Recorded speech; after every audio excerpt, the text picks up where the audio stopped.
오늘 1, 2, 3부 그 성찬식이 있기 때문에 시간들이 아주 빠듯하게 진행되는데 많이 빨리 도와주시면 오늘 말씀이 짧아집니다.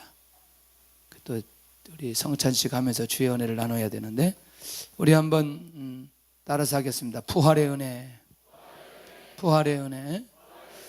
사실 그 매번 우리가 절기 때가 되면 그냥 이렇게 형식적으로 말씀을 하고 또 형식적으로 은혜 받아서는 안 되겠다 그런 생각이 있고요.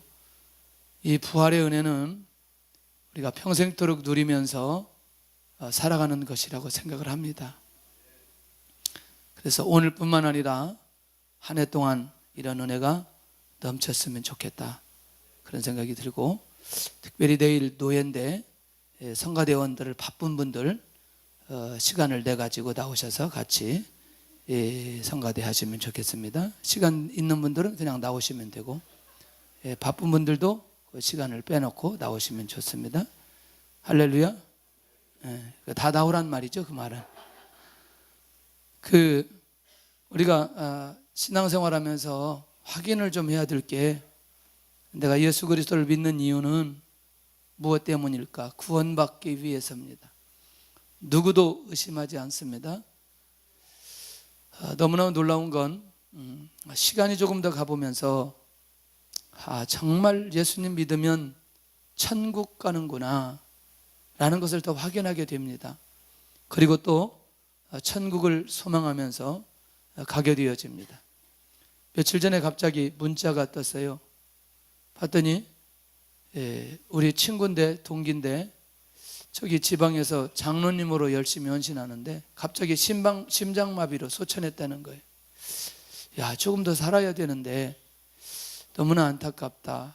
그런데 천국 간 것에 대한 소망함으로 위로할 수 있었습니다. 세 번째는 예수님 믿으면 반드시 믿는 사람들에게 영적인 기쁨을 주시고 영적인 기쁨을 얻게 되어집니다. 사실은 우리가 눈에 보이는 것들 소유하고 성취하고 또 그런 것들을 통해서 오는 기쁨은 잠깐이지만 주님께서 우리에게 주시는 기쁨은 절대로 누구도 뺏어갈 수 없는 영원한 기쁨이 우리 안에 있는 것을 보게 됩니다. 네 번째는 결국 주님을 믿는 가장 큰 이유가 우리가 부활의 축복을 누리기 위한 것 아니겠나. 할렐루야. 그러면 현실적인 것들을 다 무시하고 보이지 않는 이런 세계 속에서만 들어가야 되느냐? 그렇지 않지요.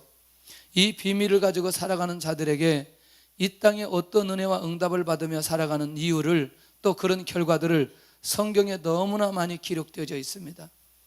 족장들을 통해서 기록되어졌고 요셉을 통해서 기록되어졌고 또 특별히 다윗을 통해서 기록되고 다니엘을 통해서 기록되어지면서 결국 이런 비밀을 가지고 살아가는 사람들이 이 땅에서도 하나님 앞에 세움을 받고 인도받을 수 있다는 사실을 발견할 수 있다는 거죠. 그러니까 결국 미래에 대한 확실한 것, 보이지 않는 것을 확실하게 붙들면 보이는 세계 속에서 일어나는 그 모든 역사를 경험하면서 살아갈 수 있다는 것이죠. 그런 면에서 오늘 보이지 않는 세계 속에서 이미 승분하여 보이는 세계 속에 살아가는 우리에게 영적인 기쁨과 하나님의 축복이 임하게 될 줄로 믿습니다. 특별히 우리가 이 고린도서를 가만히 살펴보면 당부하는 얘기, 바로 가르치는 얘기들이 참 많아요. 특별히 고린도 교회를 보니까 분당이 심했고 그 다음에 은사가 많아서 은사가 제대로 정리가 되지 않았고, 더더군다나 사랑을 해야 되는데 사랑해야 될 교회가 사랑이 없고, 또 헌금을 제대로 해야 되는데 헌금에 대한 정리가 안 되어 있고, 더 중요한 건 뭐냐면 부활신앙을 가져야 되는데 이 부활신앙을 제대로 갖지 못하는 걸 보게 됩니다. 너무너무 사도 바울이 애 같아서 내가 이 교회를 그냥 두면 안 되겠다 싶어서 편지를 보냈던 내용이 고린도전서, 고린도후서인데 이 내용을 잘 묵상하다 보면 교회가 건강하게 갈 수 있는 길들을 우리에게 많이 알려주고 있는 걸 보게 됩니다. 그렇구나, 교회는 이런 것이구나. 특별히 너희가 하나님의 성령의 전인 것을 알지 못하느냐. 이거부터 시작하면서 지어진 교회, 무형교회, 유형교회를 한꺼번에 정리하면서 갔던 내용들이 이 고린도 전후서의 내용인 것을 보게 됩니다. 그런데 그 내용 가운데 15장에 가서 이 부활에 대한 엄청난 비밀을 이 사도 바울이 쏟아내고 있는데, 가장 먼저 우리가 이 본문을 이해하려면 이 부활에 대한 약속을 우리가 좀 생각해 볼 필요가 있다는 거죠. 부활에 대한 약속은 예수님 당시에도 하였지만 특별히 구약에도 부활에 대한 약속을 했던 것을 보게 됩니다. 혹시 우리가 기억하시나요? 가이사랴 빌립보에서 주님께서 제자들에게 질문을 던지죠. 세상 사람들이 나를 누구라고 하느냐? 사람들이 나를 누구라고 하느냐? 세례 요한, 엘리야, 선지자 중에 하나입니다. 이런 대답하지요. 그때 주님께서 너희들은 그럼 나를 누구라고 생각하느냐? 주는 그리스도시요 살아계신 하나님의 아들이십니다. 베드로가 그렇게 고백하게 되죠. 베드로가 이 고백을 하고 난 후에 주님으로부터 엄청난 칭찬을 받고 축복을 받게 됩니다. 내가 이 반석 위에 교회를 세우겠다. 음부의 권세가 너를 이기지 못할 거다. 내가 너에게 천국 열쇠를 줄 거다. 이런 엄청난 말씀을 베드로가 받게 되어집니다. 그러면 분위기 괜찮잖아요. 이 정도 고백하고 이 정도 축복을 받으면 분위기 정말 괜찮은데 갑자기 주님이 찬물을 확 끼얹어 버립니다. 어떻게 말씀하시느냐? 내가 얼마 있지 않으면 내가 죽을 거다.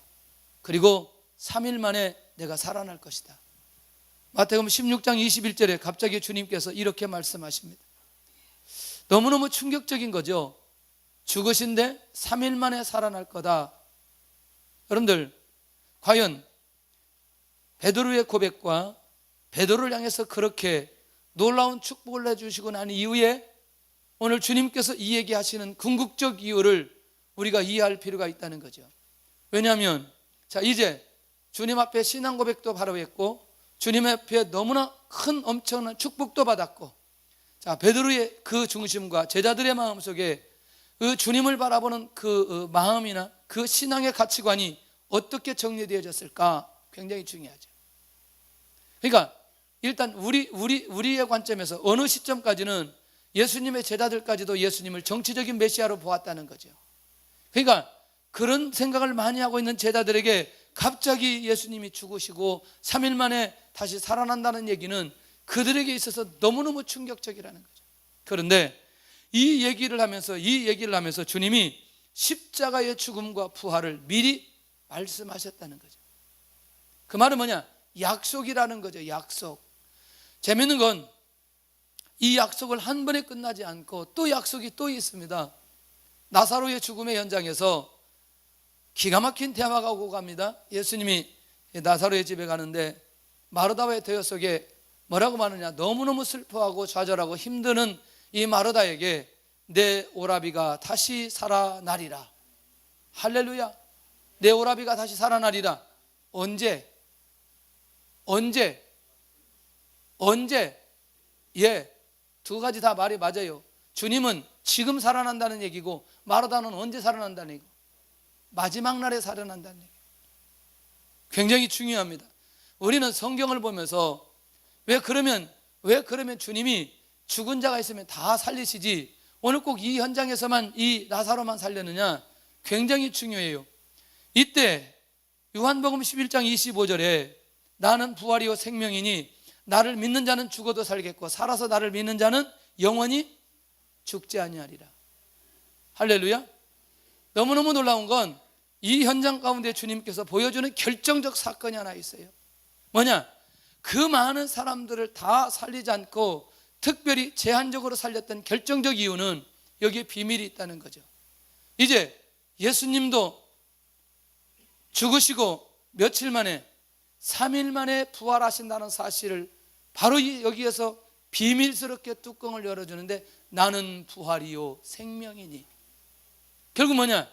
분명히 우리 주님도 나사로처럼 죽지만 3일 만에 부활할 거라는 사실을 그들에게 말씀하고 있는 걸 보게 된다는 거죠. 너무너무 놀랍지 않아요? 왜 놀랍냐면 주님이 하신 말씀대로 죽으시고 주님이 하신 말씀대로 부활하셨다는 사실은 약속이라고 하는 것은 지킬 때 의미가 있는 거고 약속했다라고 하는 것은 지키려고 하는 의지가 있다는 것이고 이렇게 미리 얘기하신다는 것은 이것을 성취하고자 하는 마음이 우리 주님에게 있는 것을 보게 된다는 거죠. 할렐루야. 그러니 이렇게 말씀하셨다면 이제 이 말씀을 들었던 많은 사람들이 뭘 기대하게 되어지느냐? 부활을 기대하게 되어져야 된다는 거예요. 그런데 놀라운 건 예수님의 제자들과 당시에 많은 유대인들이 그 예수님의 부활을 기대하거나 또 기다리거나 그 약속을 붙들지 않고 있었던 걸 보게 된다. 예수님께서 죽으시니까 다 떠나버렸던 결정적 이유는 주님께서 말씀하셨던 그 약속을 붙들지 않았다는 거죠. 혹시 요나서를 우리가 볼 때에 요나서를 통해서 말씀해 주셨던 기억하나요? 갑자기 니느웨 성으로 가야 되는데 타시스로 가는 배를 타게 되고 그리고 풍랑을 만나게 됩니다. 제비뽑으러 가요. 그래서 우리 중에 누가 하나님 앞에 순종하지 않은 사람이 있겠다 찾아보니까 누가 나오냐? 요나가 나왔어요. 오케이. 그러면 이 요나가 그러죠. 내가 하나님 앞에 불순종하고 지금 이 배를 타고 가는데 나를 던져 물속에 집어넣으면 이 풍랑이 잔잔하게 될 거다. 역시 자, 요나가 물속에 들어가게 되면서 요나는 어디로 들어가느냐? 큰 고기가 요나를 먹어버리게 됩니다. 놀라운 사건이죠. 그런데 너무너무 재미있는 건 물고기 뱃속에서 요나가 며칠 동안 3일 동안 지내게 되어졌다. 3일 동안 하나님의 초자연적인 역사가 일어나면 물고기 뱃속에서도 소환되고 살아갈 수 있다니까. 여러분들 그럼 이렇게 보면 어떨까요?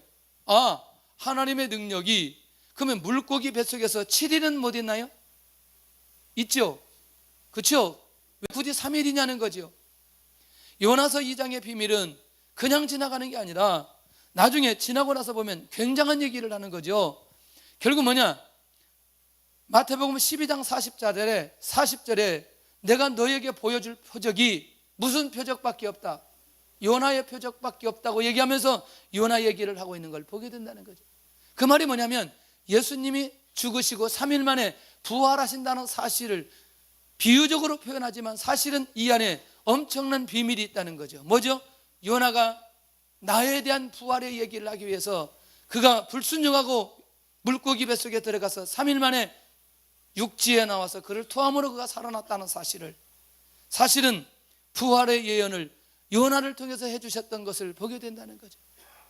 그러니 오늘 우리는 이렇게 주님이 자신이 부활을 약속했고 구약 성경을 통해서 이렇게 실제로 사람을 하나를 들어서 결국 그를 물고기 뱃속에 집어넣고 3일 동안 있다가 나오게 하셨던 이것은 부활의 약속을 많은 믿는 사람들에게 보여주기 위한 계획이 이 안에 있었던 것을 보게 된다는 거죠. 그러면 단지 우리가 하나님의 능력이 대단해, 왜 물고기 뱃속에서 죽지 않고 살았어, 이런 정도로 끝나면 안 된다는 거죠. 그보다 더한 능력이 하나님에게 있다는 거죠. 중요한 건 그걸 통하여 하나님께서 이제 시대에 주시고자 하는 말씀을 이런 사건들을 통해서 말씀하시고 있는 걸 보게 된다는 거죠. 그런 면에서 볼 때에 오늘이 부활을 약속하신 주님, 그렇다면 그 약속을 위해서 어떻게 해야 돼요? 과정이 필요하다는 거죠. 과정이. 그러면 부활이라고 하는 것은 항상 무엇이 전제되어야 되죠? 그렇습니다. 죽음이 있어야 부활이 되는 거죠. 너무너무 중요한 건 유대인들이 고발을 하고요, 가룟 유다가 팔아버립니다. 특별히 마태복음 26장 60절에 가서 보면 거짓 증인들을 막 동원해서 예수님을 막 고발하려고 하죠. 그런데 이게 잘 뜻대로 되지 않아요. 그런데 27장에 가서 뚜껑을 딱 열어보니까 재밌는 일이 벌어져요. 사실은 바나바를 예수님을 도와주고 싶은데 군중들이 그렇잖아요. 예수님은 십자가에 못 박고 누구만 내줘라, 바나바만 내줘라. 그러니까 이제 이 빌라도가 가만히 곰곰이 생각하다가 만약에 내가 예수님을 십자가에 못 박게 하지 않으면 지금 자기 정치적인 생명이 끊어질 수 있는 상황이 되니까 군중들의 힘에 의해서 예수 그리스도를 십자가에 못 박게 내어줘 버립니다. 그런데 자기 나름대로 양심은 있기 때문에 자유하기 위해서 물을 갖다 손을 씻고 나는 이 죄와 전혀 상관이 없다고 얘기하는 거죠. 말이 안 되죠. 자, 내어주고 선언 다 해놓고 나는 이 죄와 상관이 없다 말하는 이 빌라도, 중요한 건 그것까지도 하나님의 계획 속에 진행되는 것이라면 얼마나 놀라운 일일까. 자, 부활의 역사를 위해서 또 다른 과정이 진행됩니다. 로마 군중에 의해서 주님이 고통을 당하시죠. 옷을 벗기고 희롱을 당하고 침뱉음을 당하고 맞고 벗기고, 하여튼 이 땅에 겪어야 될 모든 수모를 다 경험하면서 결국에는 십자가에 못 박히게 되어집니다. 자, 손바닥이 아니고 손등에, 그리고 가장 오래 매달려야, 가장 많은 고통을 경험해야 죽을 수 있는 십자가의 처형. 그러면서 우리 주님은 영원히 떠나가시게 됩니다. 자, 이 과정이 반드시 필요하다는 거죠. 왜냐하면 부활의 역사는 죽어야 되는데 이 죽는 과정이 너무너무 고통스럽고 쉽지 않은 시간들로 인도받게 되어지는 것을 보게 되더라는 거죠. 결국 뭐냐? 그리스도의 죽음이 없다면 부활도 없다는 거죠. 아멘. 그러니 주님이 죽으셨다는 건 무엇을 기대해도 되느냐? 부활을 기대해도 된다는 얘기죠. 약속하셨고 그 약속을 지키기 위해서 죽음의 과정을 경험하셨고 이미 죽어버리셨다는 거죠. 놀라운 건, 그러면 예수님이 부활하셨어요. 부활하셨다니까요. 그냥 넘어가 보면. 그런데 부활하셨다는 사실을 뭘로 알 수 있느냐? 증인들을 통해서 알 수 있다는 거죠. 막달라 마리아, 또 다른 마리아가 예수님의 무덤에 가보죠. 왜? 예수님 살아계신다고 그랬는데 살아계셨을까? 그런데 막상 들어가 보니까 어떤 무덤이에요? 빈 무덤이에요. 천사들만 있어요. 돌아갑니다. 주님이 어디 가셨다고 천사들이 알려줍니다. 그런데 놀라고 가는 중에 주님이 찾아와 주셔서 뭐라고 말하냐? 평안하느냐? 주님께서 이들을 찾아와 주셔서, 그리고 무덤까지 찾아왔던 그들을 기억하시고 그들을 찾아가신 주님, 그들에게 평안하냐? 말씀해 주시고 있어요. 여러분들, 신비적인 모습으로 주님이 온 게 아니라 부활하신 실체가 나타나서 그들에게 편안하느냐? 이렇게 물어보고 있다니까요. 그러니까 사실은 부인할 수 없는 증인, 이들이 아니겠냐는 거죠. 20장, 요한복음 20장 19절 앞절에 가서 보면 재밌는 일이 벌어졌어요. 자, 유대인들이 두려워요. 왜? 예수님을 십자가에 못 박혔기 때문에 유대인들이 너무너무 두려워서 그들이 다락에 모여 있습니다. 이 마음을 어떻게 할 수 없어서 두려움 속에 있는 그들에게 주님이 직접 찾아가 주셔서 너희에게 평강이 있을지어다. 주님 말씀하셔요. 주님이 제자들을 부르시고 그 제자들을 통해서 뭔가 맡기고자 하는 게 하나 있어요. 그 맡기고자 하는 게 그게 뭐냐? 예수 그리스도의 부활의 증인이 되도록 그들을 3년 동안 훈련시키고 주님이 그들과 함께 하였던 것을 보게 된다는 거죠. 그러니까 땅끝까지 이르러 내 증인이 되라고 하는 건 오늘 예수 그리스도의 부활을 증거하는 증인이 되도록 하기 위한 것이라는 거죠. 그 말은 뭐냐? 자, 예수님이 부활하셨기 때문에 그들에게 나타났고 평안하느냐? 평강이 있을지어다. 이렇게 말할 수 있었다는 얘기죠. 할렐루야. 오늘 금방 끝나니까 졸지 말고 잘 쳐다보시길 바랍니다. 자, 요즘 밥을 많이 먹어가지고 힘이 있어요. 지난번엔 손바닥이 많이 아팠는데 별로 요즘에 안 아파요.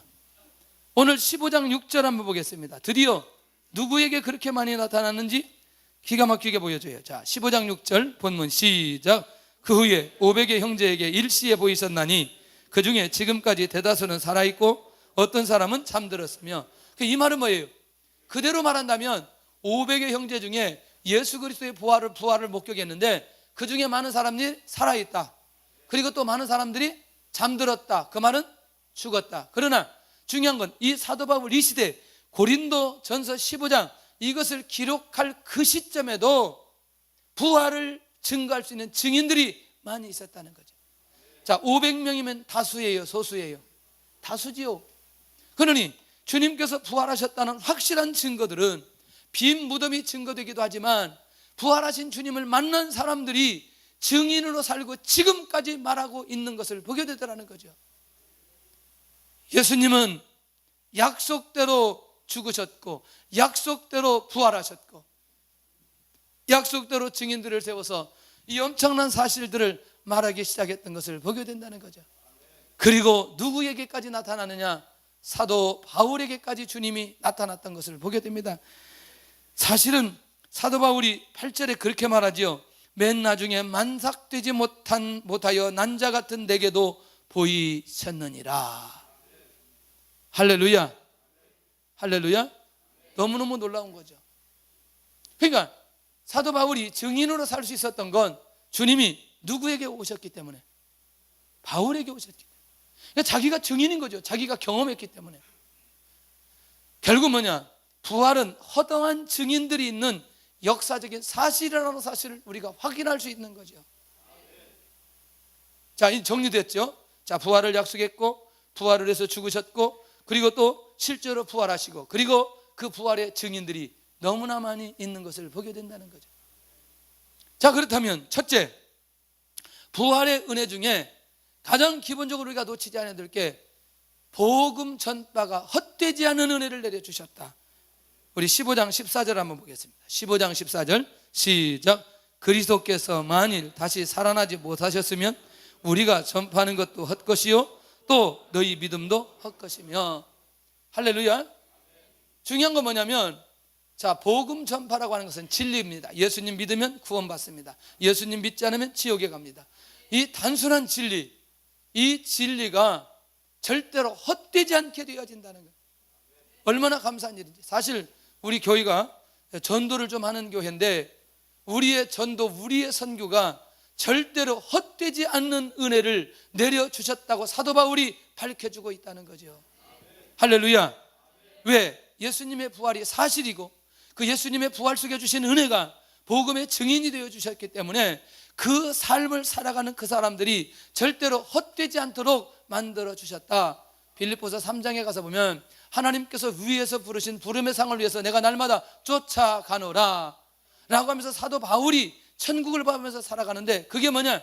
전도의 면류관, 전도의 상급을 기대하며 쫓아가는 바울의 모습을 발견할 수 있다는 거죠. 그렇기 때문에 그리스도의 부활은 우리의 신앙적 모든 삶이 헛되지 않게 하는 하나님의 은혜를 우리에게 주셨다는 사실을 발견할 수 있다는 거죠. 두 번째는 15장 10절에 가서 보면 사도 바울 고백 속에 너무너무 깊은 고백, 놀라운 고백을 하게 되는데, 한번 같이 보겠습니다. 시작. 그러나 내가 나된 것은 하나님의 은혜로 된 것이니 내게 주신 그의 은혜가 헛되지 아니하여 내가 모든 사도보다 더 많이 수고하였으나 내가 한 것이 아니요 오직 나와 함께 하신 하나님의 은혜로라. 할렐루야. 부활의 역사적인 사건들을 내가 믿고 증인으로 살게 되어지니까 은혜 속에 살게 하는 거죠. 그러니까 사도 바울이 수많은 도전, 40에 하나 감한매를 맞고 동족과 이방인의 위험, 창의 위험, 잠을 자지 못한 위험, 헐벗고 굶주린 위험, 그런 수많은 위험이 그에게 있었다 할지라도 그에게는 이 주님의 은혜가, 이 하나님의 은혜가 흘러가고 있는 것을 보게 된다는 거예요. 얼마나 감사한지 몰라요. 여러분들, 육체의 아픔도 외적으로 드러나는 것도 우리 내면적으로 평안하면 다 극복할 수 있어요. 맞나요? 내 안에 영적인 기쁨이 있고 평안함이 있으면 아무리 힘들어도 극복할 수 있는 힘이 생긴다니까요. 왜? 우리 안에 소망이 있기 때문에. 하나님이 나와 함께 하시는 은혜, 하나님이 나를 인도해 주시는 은혜, 나를 구속하신 은혜, 나를 천국 가게 하신 은혜, 내 삶을 책임지시는 은혜가 나를 지배하는 순간부터 모든 상황을 극복할 수 있는 힘이 그 안에서 생기게 되어지는 것을 보게 됩니다. 그러니 이건 뭐냐? 우리가 반드시 이 땅에 사는 날 동안 누려야 될, 그리고 또 증거할 수 있는 진리라는 사실을 바울이 발견했던 걸 보게 됩니다. 할렐루야. 현실을 이길 수 있는 힘, 현실을 덮을 수 있는 힘, 초월할 수 있는 힘, 이게 뭐냐면 부활신앙이라는 거죠. 놓치지 않고 붙들 수 있기를 바랍니다. 그 다음에 15장 14절 17절 보겠습니다. 시작. 그리스도께서 다시 살아나신 일이 없으면 너희 믿음도 헛되고 너희가 여전히 죄 가운데 있을 것이요. 그 말은 뭐냐면 예수님의 부활로 말미암아 우리의 믿음이 헛되지 않다. 자, 그러면 예수님이 부활하셨다는 사실을 우리가 믿었죠. 믿을 수밖에 없잖아요. 사실이니까. 그 사실을 내가 믿어지는 순간부터 우리의 현실적 모든 것에 대한 믿음이 생기게 되어져요. 그리고 미래에 일어날 모든 것에 대해서 믿음이 생기게 되어져요. 그러니까 그 믿음, 모든 믿음 자체가 헛되지 않는 믿음을 갖게 된다는 사실이 얼마나 큰 충격이고 얼마나 큰 감사요, 하나님의 은혜라는 사실을 고백할 수밖에 없는 거 아니냐는 거죠. 맞아요? 정말 중요합니다. 시간이 지남에 따라 우리의 믿음이 헛된 믿음이 아니라는 사실을 깨닫고 살아간다는 건 정말 놀라운 일이라는 거예요. 그래서 살아있는 믿음을 가지고 살게 하신다는 거죠. 왜? 주님이 부활하셨기 때문에. 주님이 말씀하신 이후에 모든 일들도 우리 안에 무엇으로? 믿음으로 극복하며 믿음으로 받아낼 수 있다는 얘기예요. 미래에 대한 두려움에서 자유함을 가질 수 있기를 바랍니다. 네 번째는 부활의 은혜 중에 한 가지가 죄 가운데 있지 않게 하셨다는 거죠. 왜? 주님이 죄짐을 십자가에서 해결해 주셨기 때문에. 다시 17절에 가서 보니까 그리스도께서 다시 살아난 일이 없으면 너희의 믿음 덧대고 너희가 여전히 어느 가운데? 죄 가운데 있을 것이요. 그런데 우리가 죄 가운데 있지 않다는 거죠. 주님이 모든 짐을 다 짊어지시고 율법 완벽하게 해결하셨습니다. 저주 완벽하게 해결하셨습니다. 징계 완벽하게 해결하셨어요. 그 예수를 믿는 순간에 우리가 이 모든 것으로부터 자유할 수 있는 은혜를 내려주셨다. 죄 가운데 있지 않게 해주셨다. 너무너무 놀라운 거죠. 그거를 해결하시기 위해서 죽으셨고 부활하셨기 때문에. 은혜 아니에요? 이건 내 얘기가 아니라 사도 바울이 이 복음의 비밀을 깨닫고 그렇게 고백하는데 우리도 그것을 받아들일 수밖에 없는 거 아니냐는 거죠. 할렐루야. 오늘도 우리가 죄 가운데 있지 않은 이 부활의 은혜가 지속적으로 주어진다는 사실은 날마다 우리가 감격하면서 나가야 된다는 거죠. 그래서 부활은 모든 것을 완벽하게 완전하게 해결하신 증거를 우리에게 주신다는, 이거를 1년만 아니 오늘 하루만 묵상하는 게 아니라 1년 동안 묵상하면서 살아가야 된다니까요. 맞나요? 성탄절도 막 그때만 막 예수님 성탄절 축하하고 막 캐롤송하고 이런 게 아니라 1년 동안 해야 된다니까. 1년 동안. 왜 1년 동안 하는? 지금도 캐롤송 해야 돼요. 안 하는 거 안 하는 거죠.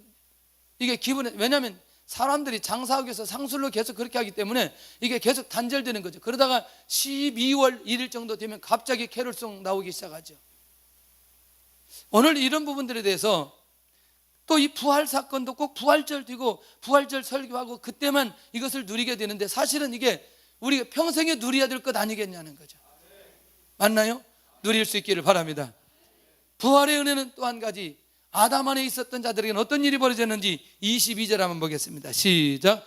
아담 안에서 모든 사람이 죽은 것 같이 그리스도 안에서 모든 사람이 삶을 얻으리라. 간단합니다. 이거예요. 아담 안에 태어난 사람, 아담 안에 있었던 사람 모두 다 어디로 갔다? 죽음으로 갔다는 거죠. 그러니까 아담 안에서는 절대로 살 길이 없다는 거예요. 그런데 놀랍게도 그리스도 안에 있는 자에게 주신 은혜는 뭐냐?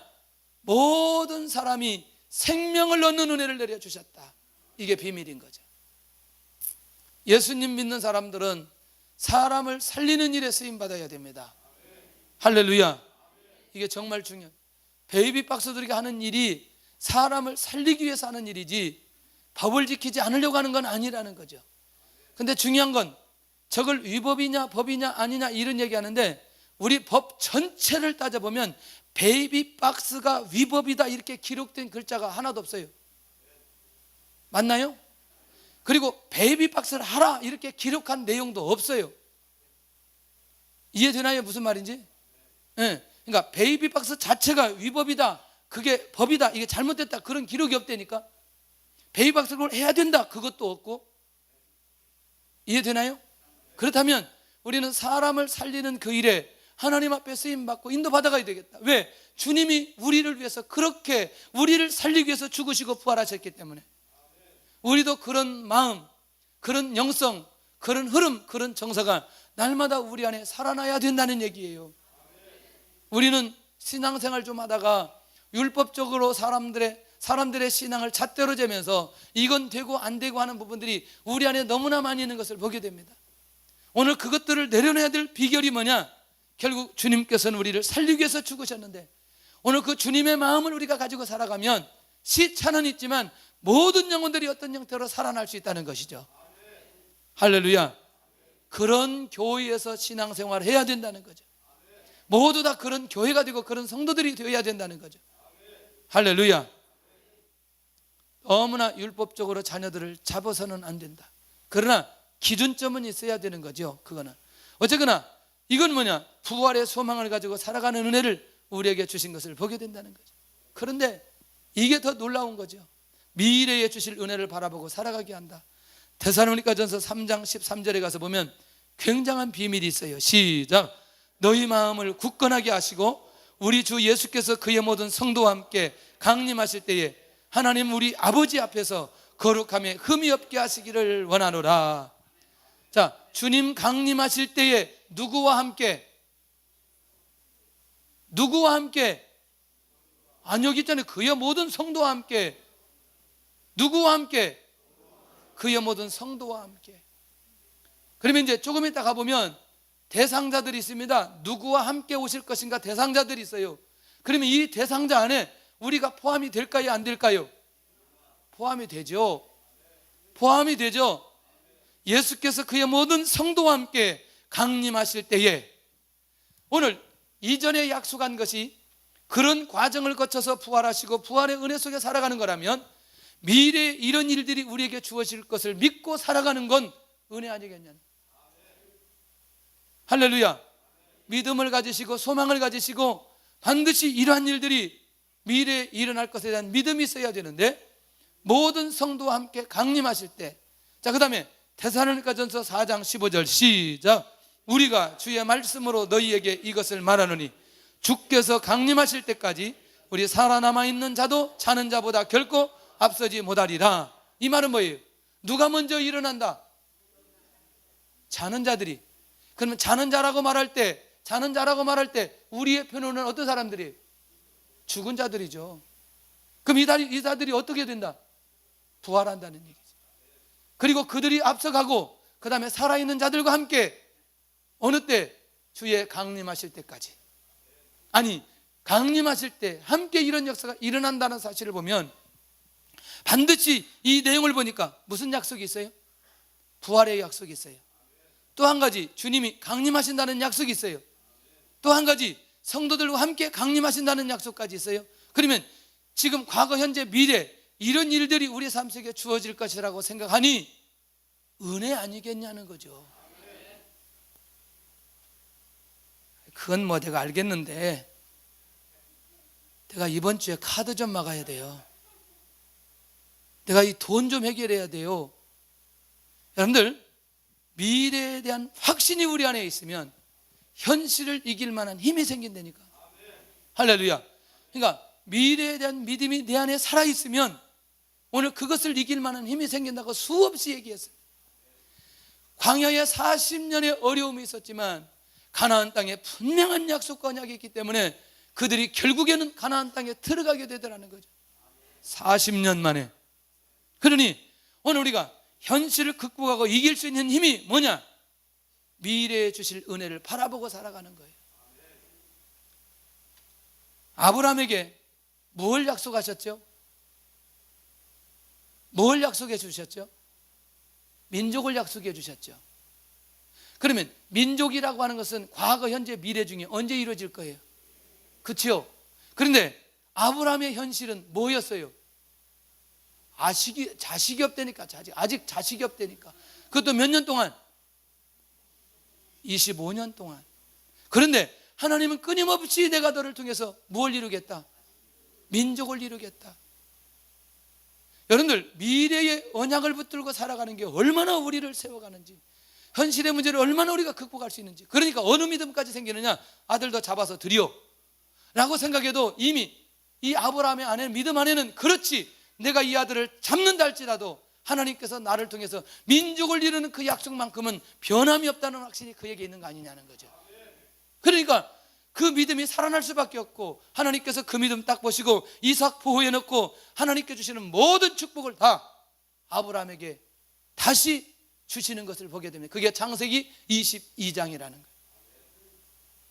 오늘도 우리는 미래에 주실 은혜를 바라보고 살아갈 수 있기를 바랍니다. 할렐루야. 이 일에 하나님께서 인도하시고 반드시 하나님께서 귀한 일들을 진행하시는데, 하나님께서 우리 교회를 통해서 또 새로운 일들을 진행하실 때 이 부분에 대한 영적인 감각을 가지고 살아갈 수 있기를 바랍니다. 할렐루야. 반드시 부활의 역사를 약속하시는데 부활은 축복입니다. 아멘. 부활은 소망입니다. 아멘. 부활은 기쁨입니다. 부활은 회복입니다. 부활은 은혜라는 거예요. 은혜라는 거예요. 모든 사람들의 마음을 회복시키고 치료하고 또 소망 가운데 가게 하는 게 뭐냐? 부활의 사건인 것을 기억하면서 내 마음속에 양심적으로 내가 예수 그리스도의 부활 때문에 내가 정말 감격해하면서 하나님의 인도 받아가는 그런 마음으로 회복되어졌으면 좋겠다는 거죠.